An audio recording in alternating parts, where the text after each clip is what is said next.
अकबर, ये तो सखी हुसैन है, पानी मिल जाता तो आल बच जाती। मैंने कहा मालिक कायनात, मूसा अलैहिस्सलाम ने पानी मांगा, उनको मिल गया, कुरान ने बताया।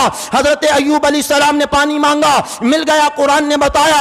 हजरत मरियम रदी अल्लाह ताला अन्हा ने पानी मांगा, मिल गया।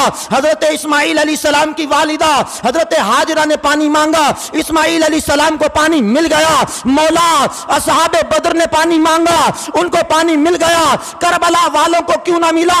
मरकजी जामे मस्जिद गुलाम में रहकर मुझ नाचीज कारी मोहम्मद रमजान कादरी अत्तारी को सुनने वाले अजीम लोगों, एक ही जुमले में फलसफा शहादत बंद करके आपके सामने रख दूंगा और सुनोगे तो अकलें दंग रह जाएंगी। कितनी प्यार की बात कर रहा हूं। तो मौला करबला वालों को पानी क्यों ना दिया?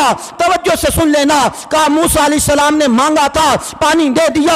हजरत मरियम ने मांगा था, पानी दे दिया। हजरत हाजरा ने मांगा था, पानी दे दिया। बद्र वालों ने मांगा था, पानी दे दिया। अय्यूब अलैहिस्सलाम ने पानी मांगा था, दे दिया। करबला के टिब्बों में इमाम हुसैन पानी मांग लेते, मैं उनको भी दे देता। उन्होंने मांगा नहीं, हमने दिया नहीं है। अल्लाहु अकबर। उन्होंने मांगा नहीं। इम्तिहान में हेल्प नहीं ली जाती, इम्तिहान में मदद नहीं ली जाती, इम्तिहान में मिन्नत समाज नहीं की जाती। इम्तिहान होता है, उनका इम्तिहान था। उन्होंने पानी मांगा नहीं, हमने दिया नहीं। मेरे रब्बे कायनात की इज्जत की कसम है, हुसैन पानी मांग लेते, फुरात का किनारा तोड़कर मालिक खैमों तक पानी ले आता।